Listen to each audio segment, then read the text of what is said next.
Bienvenidas, bienvenidos a Entrevistas con el Club Dante. Hoy aquí con mi compañero de fatigas, Guismo. Bienvenido, Guismo. Muy buenas. Me estreno aquí en las entrevistas en Dante. Ahí está, ahí está. Y te estrenas para entrevistar a David Vilches, que en este Essen se presenta su juego Statecraft por parte de Do It Games. Y oye, nos moríamos aquí de ganas de preguntarte cositas acerca. Bienvenido, David. Bien hallado, muchas gracias. Y bueno, un gran padrino mismo, en este caso. No me encuentro solo estrenándome en esto de las entrevistas. Sí. Bueno, sí, yo voy a decir que a David lo conocí ya este año y dentro de un par de semanas nos vamos a ver en un fin de semana lúdico. O sea que... Bien, bien. Haciendo una tórrida relación, la verdad. Bien. Como debe ser, como debe ser. Eso dará un toque especial a la entrevista y seguro que así sacamos algo más de provecho, Oye, pues hechas las presentaciones, lo primero, David, era que nos contases un poquito sobre tu trayectoria dentro de los juegos de mesa y como autor. ¿Cuál ha sido tu relación, más allá de la que tengas con Gizmo? Bueno, la verdad que en cuanto a la trayectoria más visible se puede contar poco porque realmente empieza ahora, ¿no? Realmente este camino en el que con la publicación la gente empieza a conocerte y a poner una cara y a empezar a decir también, empezar a entender un poco cómo diseñas, precisamente como diseñador, como autor. Pero bueno, lo que puedo hablar mucho es un poco de mi trayectoria también como jugador y también cómo he llegado hasta aquí, que es un poco más breve, ¿no? Pero por hacer un poco como dos capítulos rápidos en 30 segundos, si me dais. Yo realmente nunca he dejado de jugar, soy una persona que siempre he estado jugando juegos de mesa durante toda mi vida. Es verdad que no he tenido nunca un gran ambiente familiar donde se jugase a juegos de mesa. Habitualmente a lo que tendía era juegos en el mercado, no tanto como ha pasado con otros perfiles y por lo que escucho mucho en entrevistas, que igual han tendido más a Hero Escape, por ejemplo, o a juegos más relacionados con mazmorras y demás, rol y ese estilo. Yo de todo esto he quedado un poco más apartado y quizás se pueda entender un poco más mi perfil, porque yo realmente he jugado mucho a 3 juegos durante mi infancia y adolescencia. Serían Cluedo, el Risk y el Tía Agatha. Eran nuestros juegos de mucho nombre, ¿no? Digamos. El Tía Agatha era el que más me gustaba de los 3, tengo que decir. No tanto el Monopoly y todos estos juegos, no era muy fan. Así que nada, esa es un poco mi trayectoria como jugador. Luego ya, lógicamente, fui entrando. Curiosamente, entré a través de una serie que estaba viendo mucho. Viendo vídeos un poco en internet, descubrí que había un juego de mesa relacionado con la serie, en la mazmorra de Pacheco, era el canal con el que descubrí que había todo este mundillo, y empiezas a investigar un poco más. Y nada, hasta ese momento... ¿La serie? La serie era una serie de zombies, que yo creo que conocéis todos, por no dar tampoco nombres, ¿no? Pero bueno, yo creo que conocéis todos. Y nada. Cuando descubrí, pues imaginaos, ¿no? Viniendo yo de Tía Agatha, digamos, de ese recuerdo que tenía de cómo funcionaba el tema de los roles ocultos, cómo cada uno intentaba también un poco mover diferentes fichas, ver justo que había un juego de tablero que venía a coger un poco ideas de estas, a evolucionarlas mucho más, porque claro, yo me había tenido una elipsis de todo lo que había sido toda esa evolución del mundo de los juegos de mesa. Y de repente ver que encima estaba en una serie que me estaba encantando y que es la que estaba yo como muy volcado, ¿no? Viéndola. Bueno, pues me abrió un poco una puerta, me mudé justo al Alcalá de Henares, que es donde resido, a los meses, y descubrí la asociación Círculo de Isengard, que es en la que he estado hasta hace nada, como socio. Sigo yendo, en este caso ya como visitante, ya como socio, porque no tengo tanto tiempo. Pero nada, y gracias a ellos también, pues nada, me han empujado un poco a seguir conociendo todo ese mundillo. Esa es un poco mi trayectoria como jugador. Muy bien, muy bien. ¿Y cuándo te da el punto de coger y decir, voy a hacer un juego de mesa? Te diría que casi desde el principio. Era casi un impulso que tenía, ¿no? De poder expresar un poco cosas que yo veía que estaban funcionando los juegos en un momento en el que estás descubriendo todo el mundillo este. Yo te diría que casi desde el principio quería hacer un juego, además que me acuerdo que era un juego de civilización, el que empecé a desarrollar desde el principio, pero es verdad que también con una cosa que no suelo tener mucho, que es con humildad, partí de la base de que me faltaba conocer mucho. Entonces también como que siempre lo tuve como apartado este tema, ¿no? O sea, lo tenía siempre presente, pero decía, vale, pero para poder seguir desarrollándolo necesito seguir aprendiendo muchísimo. Estamos hablando de una época en la que, claro, que todos nos pasa un poco por eso, pero que ahora ya nos queda un poco lejos, ¿no? Porque me hablaban de colocación de trabajadores y todavía me costaba exactamente comprender el mecanismo que estaba relacionado con ello, ¿no? Me empezaba a mezclar con conceptos a veces. Entonces, bueno, lógicamente primero había que jugar mucho y luego ya se avanzaría. Y ahí estuve, pues eso, he estado tranquilamente 6, 7, 8 años jugando, probando de todo y conociéndome a mí como jugador también, lógicamente, para saber también qué es lo que quiero plasmar. Yo ya te digo, la humildad no la pierdas porque eso es muy importante a la hora de ser diseñador. Totalmente. Sí. Sí, entiendo el punto, pero sí que es verdad que hay muchas veces que, no sé cómo deciros, no quiero pecar de ser falsamente humilde, muchas cosas. Yo entiendo, por ejemplo, que muchas veces que la gente habla y digo, yo lo primero voy a decir, ¿no? Que he estado muchos años desarrollando un juego, por ejemplo, con este caso, que también es verdad que porque digo una cosa, digo que la otra, soy un poco lento desarrollando. Hay que decirlo también, pero eso sí, que vaya por delante un poco, que las cosas no surgen porque sí, que hay trabajo detrás y eso que no tengo ningún problema con decirlo, que hay muchas veces que la gente casi que tiende más, no sé, me da un poco la sensación, a veces que en las entrevistas es como, que quieren como sacar a relucir más el hecho de que hay como una especie de aura, ¿no? De talento, como que se me ha ocurrido un poco una idea y no es tanto eso, es un poco de trabajo al final. Está claro que la idea siempre está detrás, pero si no hay un trabajo adecuado para ello, pues sí, mucha constancia y ser muy pesado contigo mismo. Exacto. Muy bien. Y, oye, estos años de juego, estas pruebas, etcétera, cuéntanos un poquito más allá de esta parte más lúdica, ¿cómo ha sido tu proceso creativo al respecto? ¿Vale? ¿Cómo llegas a coger y decir, oye, voy a hacer Statecraft, voy a coger estas mecánicas, voy a meter esta simbología, ¿cómo lo mezclas todo? Bueno, se mezcla pues, bueno, me imagino que como nos pasa a todos, ¿no? Con intereses externos al mundo de los juegos de mesa que queremos plasmar un poco en una afición que tenemos, que lo bueno que tiene además es que puedes expresarte con ella, ¿no? Antes me preguntabas que desde cuándo tenía claro, por ejemplo, el tema de que quería hacer juegos de mesa. Yo venía un poco de un intento de expresarme de alguna manera. Yo empecé a escribir antes de conocer todo este mundo de los juegos de mesa y demás. Yo necesito expresarme y necesito que la gente intente entenderme de alguna manera artística, digamos, ¿no? Nunca se me ha dado bien la pintura, pues lo intenté con la escritura también. El problema que tenía es que nunca he disfrutado de manera muy notable con las novelas. Intenté crear alguna cosa nueva, por ejemplo, y ya fue a través del juego de mesa, ¿no? Entonces, en este caso, a mí lo que me pasó, por ejemplo, con Statecraft, ya te digo, no es el primer diseño que inicié, ni mucho menos. Realmente el punto clave, yo te diría, el punto Hombar, como se diría en las novelas, que cambió la distribución de la historia, ¿no?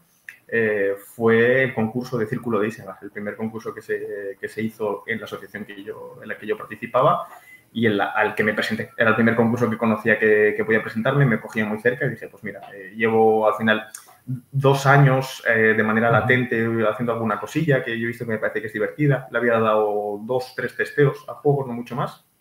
Estaba completamente verde en ese momento. Pero bueno, lo presenté. Fue la primera vez que me tocó hacer el reglamento por escrito, de establecer un poquito más un plan, de decir, mira, tal fecha tiene que estar presentado, tiene que estar todo completo y tiene que tener un inicio y un final claro y que a través de las reglas se pueda leer, ¿no? Se presentó al concurso, finalmente lo ganó el concurso el juego y a partir de ahí sobre todo fue un poco de subidón de decir, si de manera objetiva han podido valorar que es un buen juego, porque además lo presentamos con seudónimo en el concurso, pues igual sí que puede merecer la pena el invertir tiempo, ¿no? A partir de ahora, ya sabiendo que era una cosa que estaba latente, que me apetecía expresarme de esa manera y que encima ves que en el primer intento sale bien la situación, pues ya empiezas a echar más horas. Fue un poco ese momento, claro, yo diría.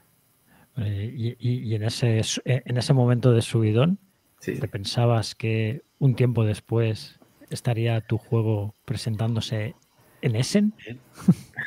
Siempre te ilusionas con esto. Me acuerdo una vez que me hicieron una entrevista precisamente en la web de la asociación y me preguntaban, oye, ¿te ves ganando algún premio en el futuro? Y decía, pues teniendo en cuenta la temática del juego, lo veo difícil. No. Por eso me preguntaban por el Spiel de Jahres. Y decía, ostras, lo veo lejano, justo ese premio, ¿no? Digo, pero sí que es verdad que sí que lo veo, y más, porque es verdad que yo he llegado en un momento como diseñador en el que eso también es muy importante, ¿no? Establecerlo en cómo está el mercado de juegos de mesa, cómo aceptan a diferentes autores y creo que llega en un momento adecuado, en el sentido de que las editoriales tienden poco a poco a crear precisamente una línea editorial muy clara. Entonces, yo, por ejemplo, no tuve que tocar a mucha puerta porque, claro, como ya tienes un background de que ya llevas un tiempo viendo cómo funciona el sector, tú también observas qué tipo de juego lanza cada tipo de editorial y rápidamente localizas y realmente dices, mira, tengo 1, 2, 3 opciones como máximo con un juego tan específico como el mío, que igual no trata un tema que podía ser publicado por casi cualquier editorial, como podía ser el Renacimiento italiano, ¿no? Que eso sí que podía publicarlo casi todo el mundo, ¿no? Pero esto sí que era una cosa más concreta, así que yo lo veía bastante claro. Es verdad que también veía bastante claro, como te digo, que el recorrido quizás no fuese a ser el mayor del mundo por ello, pero bueno, era momento de tocar a puertas y hubo suerte fácil, ¿eh? También te digo, se llamó a 2 editoriales, a la primera le interesó, pero se quedó ahí un poco en stand-by. Y con la segunda editorial nada, fue presentarlo y al día siguiente cerrar el acuerdo. No hubo mucha historia. Bueno, Oye, voy a aprovechar hacer una preguntilla. ¿Qué tal las negociaciones con Artur? Bien, fíjate que lo más curioso con ellos realmente tiene que ver con las partes formales del contrato. Igual somos un poco cabezones ambas partes, en el sentido de que nos gusta que quede como bien atado el contrato y que lo entendamos bien ambas. Pero bueno, como la finalidad ambas partes también la teníamos clara, bueno, pues al final fue una cuestión de decir, oye, pero no seas tan pesado con esto, mira, que lo quiero poner de esta manera. Bueno, pero entonces añade esta última frase para que quede, es que no lo entiendo yo de esa manera. Venga, sí, pum, ya está. Fue eso, 4 correos y listo. O sea, al final, la finalidad, ya te digo, mientras esté clara, yo creo que es lo que hemos tenido siempre claro los dos, que además somos personas que somos como muy entusiastas y un poco obsesivas con el mundillo este. Así que, bien. Tenemos que darnos lo único. ¿Sabes cómo nos funciona bien, Gizmo, el hablar entre nosotros? A través de mini podcast. Nos mandamos audios de 8 minutos o 10. Mucho mejor que las llamadas, porque es que si no, estamos como. Te das cuenta que le estás viendo al otro la cara de estoy esperando a que acabes porque quiero hablar yo mis 8 minutos. Entonces, como que nos funciona mejor eso y darle al 1,5 la velocidad y ya está. Sí. No, es un buen método. Sí, respecto al entusiasmo de Artur, tengo que decir que casi me vende el pole position. Sí, casi. No sé si salía ahora en Kickstarter, también por Do It Games, y no me gusta la Fórmula 1. Con eso... En el coche. Bueno, Gizmo es muy facilón, todos lo sabemos. Bastante, ¿eh? Al menos de entrada, ¿eh? Luego ya puedo empezar a criticarlo, pero... Muy bien, muy bien. Y oye, y antes de meternos ya en harina, que se dice con StateCraft, próximos proyectos. ¿Tienes cosas ahí guardadas en el cajón? Sí, voy a hablar en plural, un plural majestático en este caso. Bien. Tenemos, porque yo al final, es verdad que este primer lanzamiento de momento se publica como David Vilches y demás, pero yo al final lo que estoy intentando, y os voy a pedir un minuto para eso, para que quede un poco claro también, es enfocar el diseño a través de un punto de vista un poco diferente a como creo que se ha hecho hasta ahora, porque no considero muy realista el hecho de que el concepto de que sea una persona, ¿no? El gran autor que ha hecho todo el trabajo, cuando yo realmente hago de director de proyecto realmente en los proyectos que hago, pero yo lo que estoy dejándome es aconsejar continuamente. Cada vez que hago una partida, yo estoy escuchando a los testeadores que están probando. Ya sean unos testers que han probado una partida, como los que tengo continuamente, por ejemplo, en el equipo, que ya han probado desde hace meses el juego, ¿no? Ellos muchas veces me han dado ideas que a mí no se me habían ocurrido y yo lo que he ido haciendo es o limarlas o aplicarlas o medir cómo podían ajustarse, ¿no?, al diseño. Y no sé hasta qué punto, no me parecía justo decir que yo soy un diseñador solo, ¿no? Que creo que pasa con algunos, ya lo hemos hablado o lo he comentado en otros corrillos, ¿no? Entonces, lo que estamos intentando es formar la idea de un estudio, el equipo de un estudio como podría funcionar quizás en otros sectores como el de los videojuegos, ¿no? Y es un poco en ese trabajo en el que estamos. Somos un equipo formado por 3 personas de manera estable. Y sobre todo lo que vamos haciendo entre nosotros, yo hago la parte más de dirección quizás de los proyectos, que es la persona que más tiempo invierte en ellos, y tengo 2 personas que o están testeando o están creando también, o bueno, vamos repartiendo un poco labores, ¿no? Entonces, ya con ese contexto, ya respuesta a lo que me estabas preguntando, proyectos, tenemos uno muy adelantado ya, que además os invito a si queréis echar un vistacito porque tenemos un tutorial del juego, actualmente del estado actual que tiene. El juego se llama, el prototipo se llama Algeciras, 1906. Es un juego, a nosotros nos gusta mucho partir de la historia para poder hacer un poco juegos. Y este juego, por ejemplo, habla de las conferencias que sucedieron en la ciudad de Algeciras, aquí en España, para establecer un poco cómo sería el protectorado en Marruecos, ¿no?, en el año 1906. Lo más interesante de esto es que es un episodio histórico que no se conoce tanto y que marcaría un poco también tanto un contexto mundial, sobre todo porque esta fue la última gran conferencia en la que se juntaron la alta diplomacia europea antes del estallido de la Primera Guerra Mundial, hasta tal punto que esta fue realmente la primera vez en la que se llegó a un acuerdo entre dos grandes potencias como eran Reino Unido y Francia. Era la primera vez que llegaban a un acuerdo y gracias a eso, de ahí en adelante, ¿no? Ha funcionado esa idea de que Alemania era el enemigo conjunto que funcionó en la Primera Guerra Mundial y en la Segunda, ¿no? Se repitió un poco esa idea también. Entonces, bueno, es un juego de bloques bastante diferente a lo que presentamos hoy con StateCraft. El autor, en este caso, no soy yo, sino César Lázaro, que es una de las personas dentro del equipo. Y es uno de los proyectos que está más avanzado. Estamos hablando un poco con diferentes editoriales, viendo a ver qué posibilidades habría, porque nuestro interés no es publicar por nuestra cuenta, sino siempre buscar un partner que nos haga un poco la publicación, ¿no? Nosotros encargamos de la parte interna del diseño. Este es el diseño más adelantado que tenemos actualmente. Yo voy a decir ácido crítico, que no has dicho todavía el nombre. Correcto, exacto. Es el equipo ácido crítico, para que nos podáis seguir en redes sociales. Gracias, Guismo. Ahí está, no, hombre, nosotros le hemos pillado el logo para ponerlo aquí en el overlay y que se viera, entendiendo que está chulo el logo, lo hemos cambiado hace poquito tiempo. Sí, está guapo. Muy bien, muy bien. Oye, Guismo, ¿alguna pregunta así genérica más que te venga a la cabeza? Preguntemos a David. Bueno, no, yo creo que podemos entrar en el juego directamente. Bueno, vamos ya directo al tema. Porque tenía ahí en la cabeza el que se siente al ver el juego, ver, digamos, tu primera creación, que vea la luz, pero ya más o menos lo has respondido, o sea que... Es ilusionante, de todas maneras, por responderte de todas maneras así como muy concisa. Pero sí, porque es una imagen como que te haces muchas veces en la cabeza, que es lo que me preguntabais un poco antes también. Yo lo vi probable siempre, que podía darse la situación, pero es un poco lo que os decía antes también del contexto de que al final es a través del trabajo como se consigue que esté ahí. A mí me hubiese gustado que hubiese sido menos trabajo, que hubiese sido menos necesario y menos tiempo para que estuviese realmente. Pero bueno, entiendo que es un trabajo que es la primera vez que tienes que presentar un trabajo y que por eso también eres muy ineficiente en muchos momentos del diseño. Entonces, bueno, es verdad que han sido muchos años, pero joder, el poder ver que eso que has estado visualizando durante tanto tiempo, por fin lo tienes allí, ideal. Yo hoy estaba trabajando por la mañana y cada vez que podía me escapaba un momento al baño, la verdad, y miraba ahí un poquito en las redes sociales a ver cómo está funcionando, a ver cuánta gente hay. ¿Cómo va, por cierto? Yo creo que he hablado muy poco con la editorial. Bueno, es más, no he hablado con la editorial yo directamente, les he escrito antes y todavía no me han dado una respuesta. Imagino que estarán durmiendo además ahora. Así que bien, yo por las fotos que he ido viendo y los vídeos, la gente la veo bien. El impacto que ha tenido previo a todo lo que es la típica lista, ¿no? Y la prelista y demás, a mi gusto, bien. No ha destacado especialmente. También es verdad que hay que tener en cuenta handicaps, como que, por ejemplo, es verdad que el tema, que es lo que hablábamos antes, que yo creo que es un tema que de primeras puede acercar a mucha gente y puede alejar a mucha gente. Pueden pasar ambas cosas, yo creo. Y luego, aparte, que creo que es una cosa muy importante, que es una demo, realmente lo que se lleva actualmente allí. Entonces, hay mucha gente que por el hecho que sea demo ya en las listas... se lo deja un poquito ahí. Yo soy uno de ellos.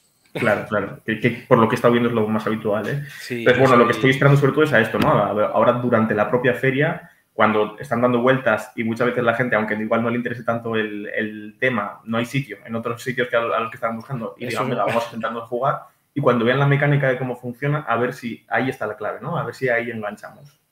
Eso es muy básico en la feria, y parece mentira, pero... sobre todo el último día, esa parte que acabas de decir. El último día que ya estás agotado, acabas jugando a cosas solamente porque hay sitio y te puedes sentar. Sí, porque entiendo que vosotros, yo no he ido nunca a Essen, cuando vais a una feria, ¿no? Como Essen, vais un poco como con una lista de cosas que hacer, ¿no? Y vas como tachando, ¿no? Muy brevemente, ¿vale? Porque no es el motivo de la entrevista. Yo he ido 2 años. El primer día, sobre todo, a nada más entrar, vas como un loco a coger todos los pre-orders que tienes. Que si te vuelves loco ya pues unos cuantos. Y luego ya, claro, siendo mi caso, yo me voy a las editoriales indies. Las más raras, ¿no? Ahí ya depende mucho de los gustos. Nosotros estamos viendo fotos de nuestros compañeros Monse, Aida y David, que están por ahí, que solo nos mandan las fotos de los juegos ahí. Y vamos, el chorrón que nos mandan es, oye, ¿pero los habéis jugado? ¿Solo os estáis haciendo fotos o qué estáis haciendo? O sea, ahí hay variedad, pero bueno. Muy bien. Pues oye, hablemos de StateCraft. Hablemos. Cuéntanos cositas, venga. Bueno, igual vas a empezar con esto, pero yo quiero preguntar por qué el nombre y si habíais mirado exactamente qué había en el mercado a ese respecto. Creo que sabes por qué lo digo. Sí, dilo, tengo que contarlo, ¿vale? Sí. Cuando lo anunciaron por Twitter, la primera vez que lo vi, fue StateCraft. Y mi primer comentario fue espero que no sea esto. Hay un juego que también es político, que se llama StateCraft, no lo hay en español, pasó sin pena ni gloria, y el juego es un poco castaña. Digámoslo abiertamente, ¿vale? Bueno, no es un juego para mí. Venga, Creo que está publicado en el 2017 y la diferencia es que tiene StateCraft 2 puntos, el juego de cartas, es como se llama. Exacto. O sea, entonces, si habéis mirado, ¿no? Algo antes. Sí. Bueno, nosotros estuvimos haciendo, antes me preguntabas por la relación con la editorial, siempre ha sido un poco igual, de que casi que nos bombardeamos a información a ambos lados. Entonces, estuvimos haciendo directamente, como veíamos que no llegamos a un acuerdo con el nombre, el nombre que yo establecí al inicio era un nombre muy malo. Yo, la verdad que el tema del branding no se me da especialmente bien, como podéis ver en el nombre de nuestro estudio como ácido crítico, ¿no? Si algún día nos toca anunciarnos en algún medio anglosajón, vamos a pasárnoslo bastante divertido, a ver cómo lo hacemos, cómo hacemos que entiendan. Es verdad que luego es fácil el hacer la traducción al inglés, pero bueno, que lo pronuncien, ¿no? En castellano, que lo intenten. Y lo que os decía, el juego al inicio se llamaba Un Mundo Multipolar. El concepto del nombre estaba relacionado con la conferencia que en su momento dio en la ONU en el año 2007, si no me equivoco, Vladimir Putin, precisamente una persona que ahora está muy en boga, ¿no? Pero que hablaba precisamente en toda esta escalada que hay en torno a la geopolítica, que al final es de lo que trata el juego, en afrontar la siguiente cuestión. Vamos a ir directos al grano. Y es que básicamente la idea es que todos conocemos lo que hace Twilight Struggle, todos sabemos que habla de un mundo bipolar, donde está la URSS y está Estados Unidos y están en lucha entre ellos dos, ¿no?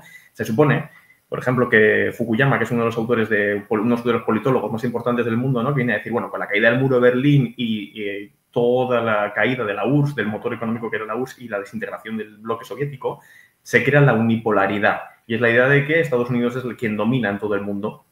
Ya está, no hay otra opción. Es el capitalismo que presenta a Estados Unidos el que tienen que adoptar el resto de potencias y es lo que él llama el fin de la historia. Se acabó, ¿no? Es un poco como si todos estuviésemos, algunos habrán jugado Civilization, he sido un gran jugador también del juego, ¿no? Como si ya en el árbol tecnológico llegases a la parte final y ya está, se acabó. Ya los demás lo único que tienen que hacer es copiarte y ya verán cuándo llegan, ¿no? En qué turno llegan y pueden hacer tus mismos puntos.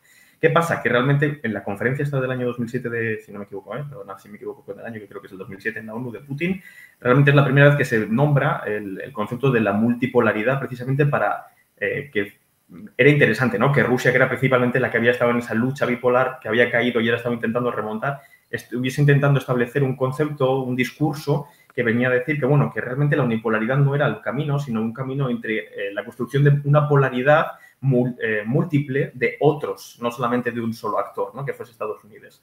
De ahí en adelante, de ahí hasta nuestros días. A este vehículo se han subido potencias muy grandes como China, por ejemplo, que también han asumido este concepto, ¿no? Y ese era el concepto inicial y el nombre del juego. Problema, que era difícil trasladarlo quizás a otros idiomas, y problema que, por ejemplo, la editorial entendía que era un tecnicismo muy, muy marcado, quizás de politología, y que se tendía quizás a pensar por parte de algunas personas en conceptos psicológicos de lo que es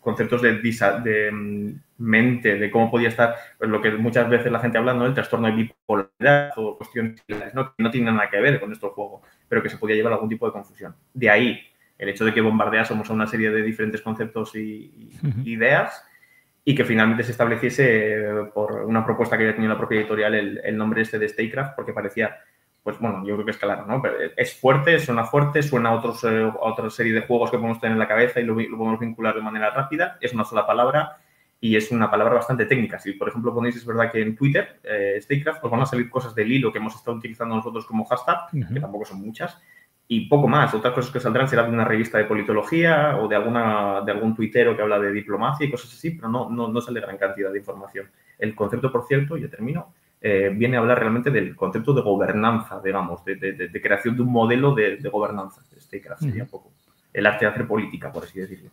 Hombre, hay que decir que aparte del nombre, ¿vale? La portada no tiene nada que ver. O sea, ya el otro juego solo por la portada ya te invita a que sea una castaña. O sea, se ve. Aquí yo veo la portada de StateCraft y me da otra necesidad, otra sensación, ¿sabes? Eso es cierto. Entonces, bueno, elegido el nombre, claro, lo lógico es decir, ¿qué vino primero, no? ¿Las mecánicas o el tema? Con todo lo que has dicho, está claro. Es decir, en Ácido Crítico venís primero, buscáis el tema, ¿no? Antes de preguntarte, digamos, define un poco el juego. Vale.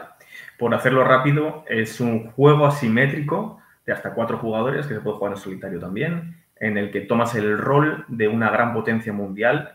Hablamos de la época moderna, desde la caída del muro de Berlín en adelante, hasta nuestros días, básicamente. Y en el cual tienes que, en cada partida, escoger a uno de los líderes temáticamente viables, digamos, dentro de la época, ¿no? Y llevar a cabo su agenda. Ellos tienen un objetivo, tienen una serie de configuración que te dan al inicio de cada partida, que es diferente según a quien escojas. Y a través de eso formas un tablero modular, porque no es un tablero al uso, sino que es un tablero que se forma mediante el uso de cartas tipo tarot, son cartas grandes. Y estas cartas van a funcionar realmente como áreas. Funcionan realmente, es una mezcla, que aquí viene el concepto mecánico del que partió el juego. Como bien decía Gizmo, es verdad, nosotros partimos de la temática, pero también de encontrar una mecánica lo suficientemente fuerte para que sustente, ¿no?, toda la temática. Y en este caso, la mecánica que sustentó todo era esa idea de crear un juego en el cual fuese un colocador de trabajadores a través de mayorías, que realmente no fuese un colocador de trabajadores al uso donde yo coloco antes que tú y por lo tanto activo esa zona y tú no la puedes activar, sino que la idea fuese que sea una zona dinámica donde tú, por llevarte tú o por arrebatarme a mí el control de la zona por una mayoría, es entonces cuando puedes explotar tú esa zona y no yo. Entonces ahí se juntan un poco los dos conceptos de control de áreas, por un lado, y de colocación en tempo de lo que sería un colocador de trabajadores, ¿no? De ambas cosas surge un poco ese concepto de, vale, vamos a crear que cada carta sea un área, que cada carta haga un tipo de acción diferente. Algunas les añadimos que sean simplemente puntuaciones variables, porque en el juego hay puntuaciones variables, y por otro lado otras les damos efectos que estén relacionadas con otras áreas. Sí, porque el juego, bueno, tiene esa planificación, ¿no? Si no se ha notado todavía, este juego es una de mis compras, ¿vale?, de este año. Ya, digamos, que quede claro a ese respecto. El llevar estas mecánicas, ¿habéis barajado otras antes o os habéis ido directamente a buscar esta planificación con esta interacción que tiene? Porque el juego tiene una interacción muy alta. Sí, es muy alta. No, ha sido así desde el principio. Funcionaba bien desde el principio y así fue. Lo que sí que se planteó fue el tema. El tema sí que dio 2 vueltas. Había 2 opciones disponibles y a pesar de que partió de la base de que el tema era lo suficientemente fuerte, lógicamente nosotros tampoco somos tontos. Nos planteamos la capacidad de producto que tenía el juego con una mecánica que consideramos fuerte, pero que quizás el tema puede opacar en ciertos momentos porque va a haber mucha gente que entendemos que no se acerca al juego por el tema, a la cual invitamos, por cierto, a que se acerquen, a que le den un tiento, porque realmente mecánicamente es la parte, yo te diría, que más fuerte que tiene el juego y hace que el tema al final igual hasta te acabe interesando, porque mecánicamente creo que hay mucho trabajo. Sí, ahí, digamos, bueno, has comentado un poco, ¿no?, de las mecánicas, las áreas, las cartas, que son, bueno, son países, voy a decir, países / regiones, pero quiero que comentes un poco de la otra parte que hay del tablero. Sí. Sí, cada jugador tiene un tablero personal. No, bueno, perdón. Aparte de esa, perdón. ¿Sí? Es que me he expresado mal, ¿eh? No, la otra, la del Fondo Monetario. Vale, ahí me voy, eso es. Vale, el juego cuenta con 4 organismos que tiene un tablero principal, el juego, que sí que es un tablero en sí, es un tablero de puntuación, y en el cual dentro del mismo, que si podéis ver fotos, echarle un vistazo, que lo vais a ver claramente, hay 4 áreas que son fijas en todas las partidas. Estas son, digamos que es la parte que no cambia entre partidas, ¿vale? Para que los jugadores también tengan una visión un poco más constante de lo que es el juego y que también, lógicamente, a la hora de diseñarlo, puedas establecer que hay una serie de mecanismos que son continuos. En este caso hay 4 organismos, los cuales, por controlarlos, obtienes una serie de beneficios y son los primeros en resolverse. Esa es una parte importante del concepto del juego que tenemos que tener en cuenta y no lo hemos comentado hasta ahora.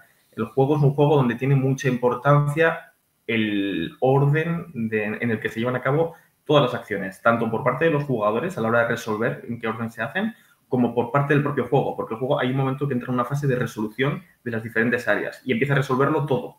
Pero todo lo que hayas hecho anteriormente es ahora cuando va a contar. Y una carta que se resuelve antes que otra puede afectar a la segunda. ¿Bien? Entonces, la importancia de estos organismos, de estas 4 áreas que son fijas, son muy fuertes teniendo en cuenta que son las primeras 4 áreas en resolverse. Partamos de esa base. Y esas 4 tocan cosas que están relacionadas con el resto de las capas de diseño. Por ejemplo, voy a hablaros de cuáles son las 4 y cómo pueden afectar. La primera está tematizada como el foro de Davos, es el Foro Económico Mundial, y lo que os permite realmente es poder controlar cualquiera de las otras tres, en el sentido de que te da la posibilidad de quitar una influencia de otro. Imaginaos que una situación que tenéis en una de las siguientes cartas de organismos, estáis con una influencia igual que otro jugador que tiene otra, pues cogéis y como tenéis la anterior, decís, venga, la del otro se va fuera, ya la controlo yo. ¿Listo? Así de sencillo. La segunda carta es lo que estábamos comentando precisamente, el Fondo Monetario Internacional. Este Fondo Monetario Internacional te permite mover los 4 recursos que hay en el juego. En el juego hay 4 recursos con diferentes valores que pueden ir desde 0 puntos hasta 2 puntos, con los 2 del medio que valen 1 punto. Te dan 1 punto en caso de que controles en algún país esos recursos. Bien, pues lo que puedes hacer con el Fondo Monetario Internacional es hacer un swipe, hacer un intercambio de los valores. Puedes hacer que valía 2 ahora valga 1 y por lo tanto que valía 1 ahora valga 2. O, por ejemplo, abajo, el que valía 0 ahora vale 1 y el que valía 1 ahora vale 0, ¿no? Por haceros un ejemplo. Y con eso, no solamente estás afectando tu estrategia, sino la de todos los jugadores. Animo a la gente a que cuando juegue a hacer el mal, que muchas veces el diseño también ayuda precisamente a eso. Que la gente no piense tanto con una cabeza de Eurogamer, ¿no? De voy a hacer yo más puntos, sino de, bueno, si yo les hago a los demás hacer tener menos puntos, yo el beneficio que voy a tener es mayor. Voy a obtener mayor colchón de puntos con los demás. Y si no, si quieren que haga lo otro, ¿qué me ofrecen a cambio? ¿No? Que se pueda hablar con los demás en ese sentido.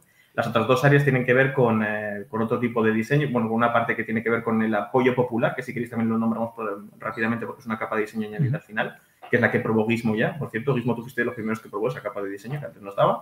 El apoyo popular es que todos los líderes tienen, pues esto, un apoyo popular. Son más famosos o tienen un mayor apoyo electoral, digamos, dentro de sus diferentes países. Y empiezan en un track. Lo que te interesa, lógicamente, es estar lo más arriba posible entre su apoyo popular, porque si al final de la ronda, que son 4 los que se juegan el juego, estás más bien abajo que arriba, te empezaron a hacer efectos negativos los líderes. Pues interesa que la gente, tu gente por lo menos, te esté apoyando, estén a favor de tu liderazgo, ¿no? Para eso está la prensa, que es el tercer organismo que os estaba comentando. La prensa os ayuda a subir siempre un track y encima no bajáis nunca durante la ronda. Hay cartas que te hacen bajar. Os voy a poner un ejemplo. Si controláis Corea del Norte es muy potente y os da efectos muy interesantes, pero a cambio os hace bajar vuestra imagen como líder dentro de vuestra potencia, porque estáis apoyando un régimen que no es del todo democrático, entonces no va bien esto, no tiene buena prensa, a no ser que invirtáis mucho en prensa y entonces laváis un poco vuestra imagen. Es un poco lo que viene a decir, ¿no? Hay un último organismo de los 4 que os decía, el cuarto sería la ONU. La ONU es muy sencillo. Si tú la controlas, vas a tener un pequeño beneficio, un boost, y encima evitas tener un pequeño malus que los demás jugadores, los que no hayan obtenido esa ONU, se lo van a comer. Puede ser un malus como, por ejemplo, tener que meterte a ti mismo en un país en el que tú tienes un gobierno afín. Esto es un concepto interesante del juego. Cuando controlas una zona, lo que tienes es una ficha en un espacio, digamos, que está reservado para ti, y es el gobierno, ¿no? El gobierno de ese país. Imaginaos que es una carta como Zambia, por ejemplo. Y en Zambia tenéis un gobierno que es afín a vuestros intereses. Perfecto. Habéis colocado ahí a un hombre de vuestro interés o a una mujer de vuestro interés. ¿Qué problema podéis tener? Que si la ONU no la habéis conseguido y lo que daba como malus es tener que meter un manifestante, tendréis que coger ese manifestante y meterlo en Zambia. Y como ahora no tengáis la mayoría en esa zona, los propios manifestantes, imaginaos que ya había uno previamente y ahora hay 2 y vosotros solamente tenéis una ficha, os quitan del gobierno. Sí. Yo es que preguntaba esto sobre todo por recalcar que es un juego que rezuma tema por todos lados. Es decir, alguien se va a poder sentar a jugar y empezar a hacer cálculos matemáticos. Sí, el juego lo permite. Lo disfrutará a su manera, pero el juego tiene tema por todos lados y te lleva precisamente a, como digo yo, de algunos otros, incluso a hacer comentarios políticamente incorrectos, ¿vale? Durante la partida. Que lo digo como lado positivo, ¿vale? A ese respecto. En el vídeo tutorial que ha hecho Artur, que ha hecho Duit, me hace gracia, porque él no suele meterse nada en temas de política, ni mucho menos. Pero hay una coletilla que se le escapa, que viene a dejar muy claro precisamente esto, ¿no? Que es casi inevitable estar jugando y estar reflexionando sobre el hecho de que el juego, en el sentido, en un cierto sentido, no quiero engañar a nadie, es objetivamente político, o lo he intentado así. Me gustaría que la gente que lo juegue luego intente imaginarse, yo como diseñador, de qué lado voy, ¿no? Hacia qué lado ideológico puedo ir o no. Creo que es difícil establecerlo porque no viene a dejarlo muy claro en muchas ocasiones. Pero, por ejemplo, en el vídeo que os comento, hay un momento en el que habla de que con la configuración inicial que había establecido para Estados Unidos, uno de los gobiernos iniciales que comienza teniendo, uno de los gobiernos afines iniciales que comienza teniendo Estados Unidos es Israel. Me dice, uy, qué raro se nos hace, ¿no? Este tipo de comentarios creo que son sencillos y que ayudan un poco a crear un poco esa... Quiero decir, es un mundo que vivimos y que estamos viviendo a día de hoy. Y nos hace un poco como pararnos un momento, coger un poco de distancia con lo que acaba de pasar ayer miércoles, ¿no? Y decir, ah, sí, es verdad, lo entiendo por qué está pasando esto. Yo, bueno, básicamente sí quiero, digamos, hacer como una última pregunta para que tampoco se nos vaya, y es ¿qué cosas habéis tenido que quitar del juego? Por ejemplo, ¿cuánto duraba? A ver, es un juego, si mal no recuerdo, estamos hablando en torno a los 90 minutos, por ahí más o menos. ¿Qué cosas habéis tenido que quitar del juego? ¿Cuánto duraba una primera partida, por ejemplo? Cosas así. Muy parecido. El esquema de juego anteriormente a firmar con la editorial, en lo que más ha cambiado es que hemos añadido cosas, si te soy sincero. Lo que más hemos añadido son más áreas de juego, más fichas a la hora de colocar en cada ronda. No lo hemos comentado, en cada impulso, en cada nueva ronda, lo que el juego hace es te da nuevas fichas para que tú las asignes en tu agenda. Tú lo que haces es programar un poco las acciones que vais a llevar a cabo. Recordad que lo importante en este juego, unas cosas muy importantes, es esa iniciativa, es ese orden en el que se resuelven las cosas. Y hay una primera fase en la que todo el mundo programa a la vez con una pantalla en secreto, nadie te está viendo, y cuando ya todo el mundo lo tiene listo, lo levanta y empezamos a resolver, ¿no? En el orden que corresponda. Bien, pues en el juego inicial, por ejemplo, nosotros lo que teníamos establecido era una serie era un juego como muy relacionado con el número 4 constantemente. Eran 4 las influencias que ponías, eran 4 los países, eran 4 los organismos, eran 4 los países que se ponían por jugador. En cambio, con Duit empezamos a evolucionar que fuesen 5 las fichas que se ponían, eran 5 los países que se colocan por jugador. Como que ha crecido un poquito el juego, ¿no? Además, y yo creo que una de las cosas más importantes es que se añadió una capa en la cual había mayor rejugabilidad para que no se pudiese quemar fácil el juego y mayor personalización de la experiencia, que tiene que ver con lo de los líderes. Esto fue una petición directa por la parte editorial, porque en el juego inicial que nosotros teníamos una cosa bastante clara, y esto viene un poco de lo que comentábamos al principio de la entrevista, que tiene que ver con mi background como jugador, que nos pasaría un poco a todos, ¿no? Si nos pusiésemos a diseñar un juego, empezamos a pensar en experiencias de juego que hemos tenido, a las cuales íbamos con una gran expectativa y que por algún motivo nos han defraudado, ¿no? Gravemente. Y entonces empiezas a plantearte y dices, ¿qué ha pasado exactamente y qué haría yo para que no pasase ese problema? Porque muchas veces localizamos un problema en específico dentro del diseño, ¿no? Y aquí lo que yo os iba a comentar es el problema de root, para mí. A mí root yo lo fui a coger con muchas ganas. El juego, por ejemplo, hoy en día le he echado un par de partidas, 3 partidas, y en todas me ha pasado lo mismo y ha hecho que al final abandone el diseño. Y es que, como no entro en ningún momento en la rueda de jugar continuamente a root o jugar mucho a root, nunca acabo de comprender las facciones y no acabo de disfrutar de la experiencia de juego. O por lo menos no entro en el mismo flujo de juego que los demás, que tienen que además estar como al mismo nivel que tú. Entonces, una de las cosas que quería establecer con un diseño que realmente es asimétrico es que no fuese tan sumamente asimétrico como para hacer que los jugadores no entendiesen que está haciendo el contrario. Me explico, ¿no? Entonces, esto, por ejemplo, en el juego lo notaréis, que es verdad, tú como Estados Unidos tendrás una agenda que es un poco diferente a otro, pero puntúas muy parecido a lo que hace otro. Otra cosa es que tus intereses sean diferentes. ¿Me explico? Y los líderes que se añadieron para esto, lo que venían a hacer era romper un poco una idea inicial que teníamos y era que Estados Unidos tenía una habilidad como potencia. China tenía una habilidad como potencia. Entonces, tú siempre que juegas con China, jugabas con esa habilidad. Y dijimos, bueno, vamos a añadirle. Le metemos 8 líderes por facción y viene a subdividir, digamos, esa habilidad. Así que amplió el juego por ese lado porque dio mucha rejugabilidad. Muy bien, muy bien. Oye, esto tiene una pintaza brutal, ¿no, Guismo? Yo, a ver, voy a hacer digamos, como un pequeño comentario, ¿no? Final del juego por mi parte. Yo el juego lo probé en las Bellota de este año, que de hecho fue cuando físicamente conocí a David, ¿vale? Habíamos cruzado igual algún comentario por internet. El juego lo jugué y la sensación que me dio es toma mi tarjeta, ¿vale? O sea, dame ya mi copia. Quiero lo mío. Es un juego, a ver, yo creo que Duit hace buena selección de juegos.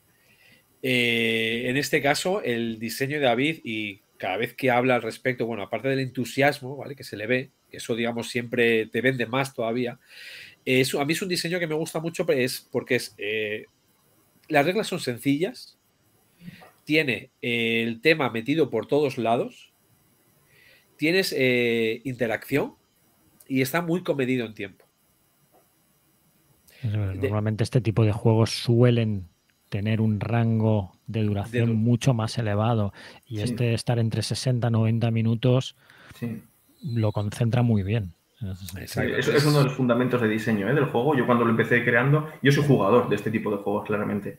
Y lo que quería era encontrarme en un punto intermedio entre lo que podía ser un Twilight Struggle y un telón de acero.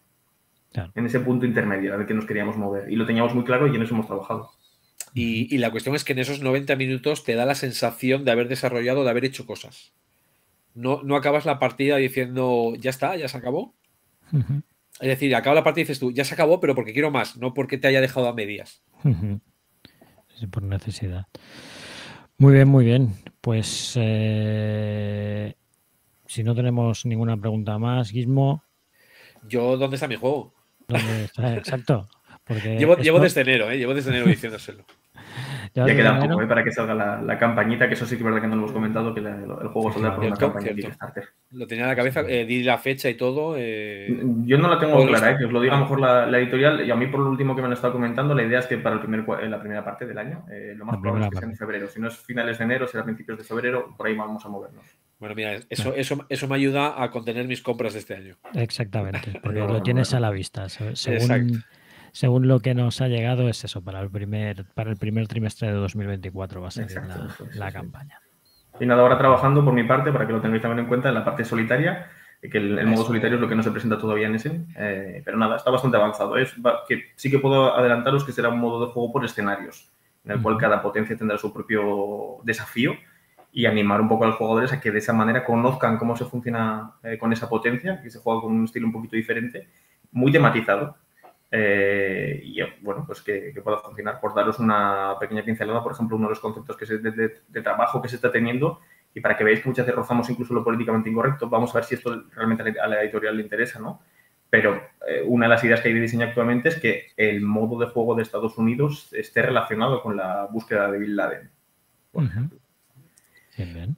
Bueno, en el juego ya sale ahí Donald Trump y Twitter. Eso es. Por ejemplo. Muy bien, muy bien. Oye, pues David, estaremos muy atentos a esa salida de este proyecto. Yo creo que es un proyecto muy interesante. Gizmo lo corrobora y más habiéndolo probado y sabiendo que lo va a tener en su estantería. Darte las gracias por este rato, por contarnos más cositas y más detalles de StayCraft, ¿vale? Sí. Desearte la mayor suerte en su salida y en el resto de proyectos y vamos, seguro que estaremos en contacto y desde el Club Dante encantados de recibirte nuevamente.